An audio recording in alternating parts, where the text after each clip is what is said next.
Assalamualaikum. Saya Nura, selamat datang di vlog harian ibu sederhana yang tinggal di desa. Hari ini tepatnya nanti malam ada acara rajaban di masjid dekat rumah.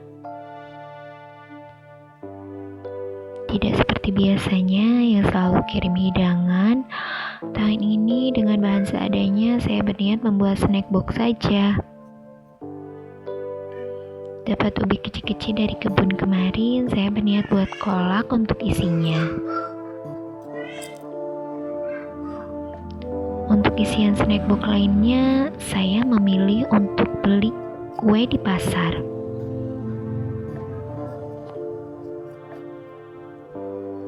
Karena tadi ke pasarnya kesiangan, jadi sudah pada kosong kue-kue yang saya cari. Alhasil agak kecewa juga saya. Mungkin lain kali saya akan memesan di hari sebelumnya, agar kejadian seperti ini tidak terulang lagi.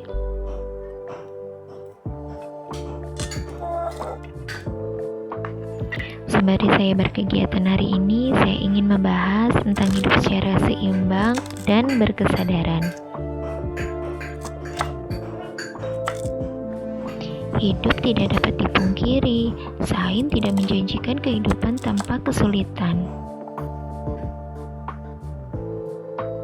Namun dengan kita menjaga keseimbangan antara tubuh, pikiran, dan hati kita, maka akan memberikan ruang pada kehidupan kita yang lebih bermakna.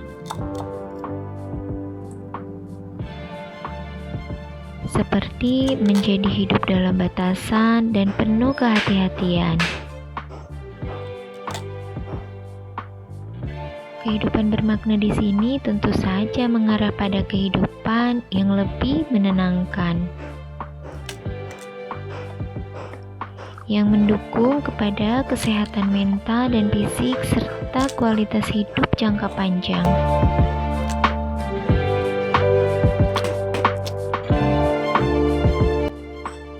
Lalu apa sih yang bisa kita lakukan pertama kali untuk dapat memulai hidup secara berkesadaran?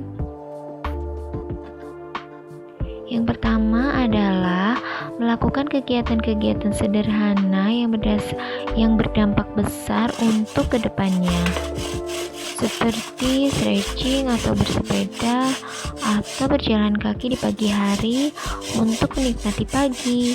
Walau hanya 10-15 menit, namun dilakukan secara konsisten dan dilakukan setiap hari. Itu membuat otak reset dan energi naik.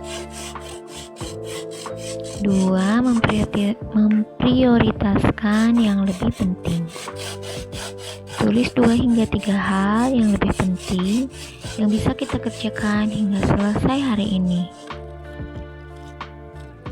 Bukan membuat daftar panjang, namun membuat kita stres dan malah menjadi penumpukan pekerjaan.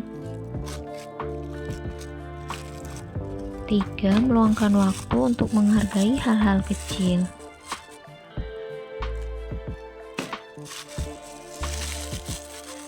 Dan dengan lebih memperhatikan perasaan positif, otak dilatih untuk merespon lebih kuat terhadap hal-hal yang menyenangkan.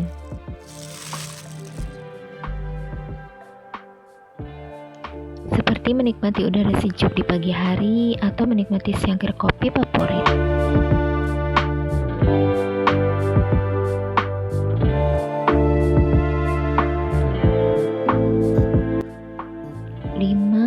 Praktikkan rasa syukur secara proaktif. Kemampuan mengenali hal positif bahkan di masa kita sedang menghadapi kesulitan memang tidak mudah. Namun itu adalah salah satu strategi yang paling banyak dipelajari dalam ilmu hidup berkesadaran.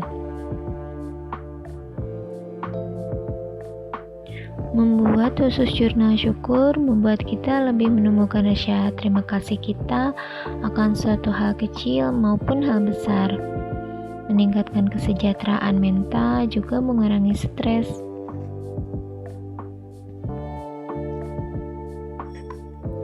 Lebih hebatnya lagi, membuat jurnal syukur mampu membuat kita mengalihkan fokus dari hal yang negatif menjadi hal positif.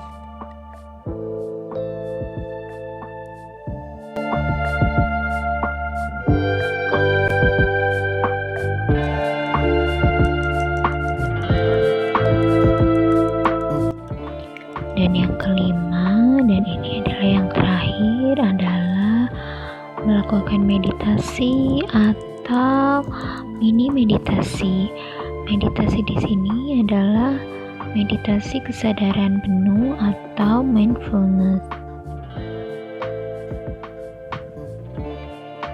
Hanya 5 hingga 10 menit duduk tenang, fokus pada nafas atau dengar suara sekitar. Tidak mudah untuk pertama kali melakukannya.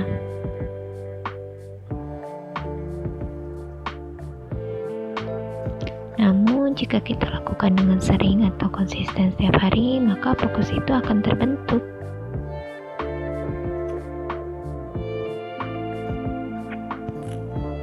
Meditasi perlu dilakukan dengan duduk diam, menghirup udara dengan tenang. Untuk lebih fokus, kita bisa memejamkan mata, lalu belajar fokus pada napas kita yang diatur dengan perlahan. Fokus pada satu titik tanpa memikirkan hal lainnya.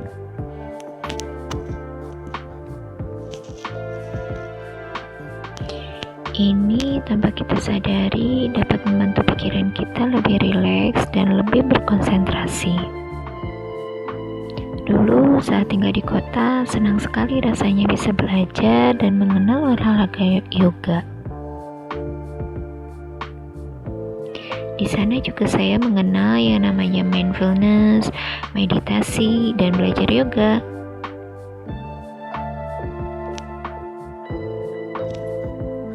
Dari sana juga saya menjadi pecinta yoga dan suka melakukannya sendiri di rumah dari arahan video YouTube.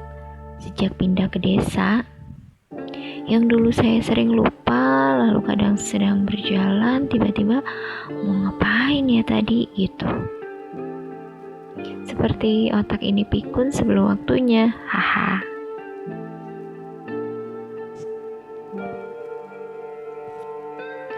Mungkin itu bukan karena pikun ya, tapi karena terlalu banyak isi dalam pikiran kita, sehingga tidak bisa fokus pada satu pekerjaan dalam satu waktu. Akan tetapi setelah mengikuti yoga, lalu sering meditasi mindfulness ini,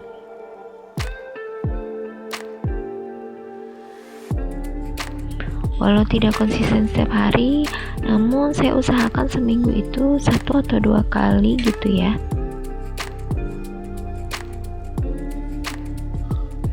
Karena ini seperti obat untuk saya, tanpa merasakan pahit, malah menyenangkan dan menenangkan.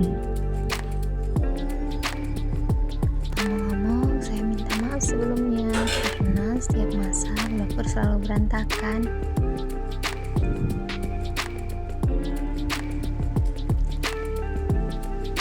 Saya hanya punya satu waktu untuk lepas dari bayi, yaitu pada saat memasak. Jadi, memasak dan cuci piring, juga beberes dapur, saya lakukan di saat yang bersamaan.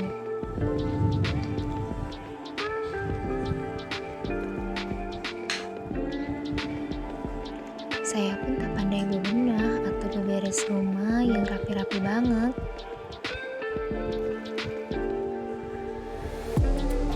Ditambah lagi, tak ada lemari penyimpanan yang membuat kakas dapur rapi dalam satu tempat. Semoga saja nanti ada rezeki untuk membeli lemari untuk tempat penyimpanan piring dan lainnya, supaya dapur selalu rapi, tak berserakan dengan perkakas dapur dan lainnya.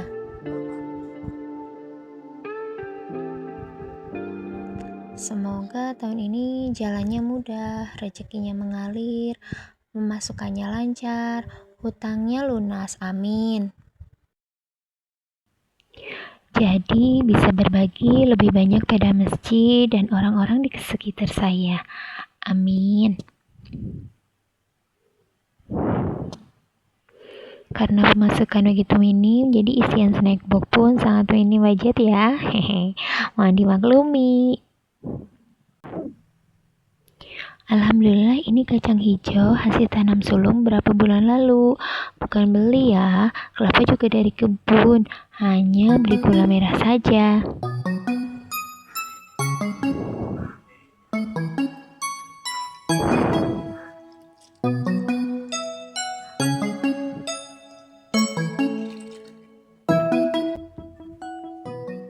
Teringat seorang pemeran utama pernah berkata, jika Anda ingin hidup dengan penuh kedamaian, pergilah ke desa.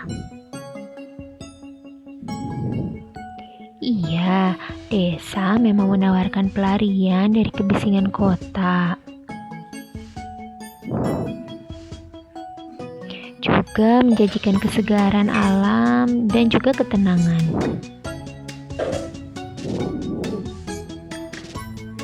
Namun hidup terus berjalan, butuh penghasilan lebih selain dari pemasukan hasil kebun dan sawah. Tetap harus ada penghasilan tetap untuk uang belanja dan lainnya.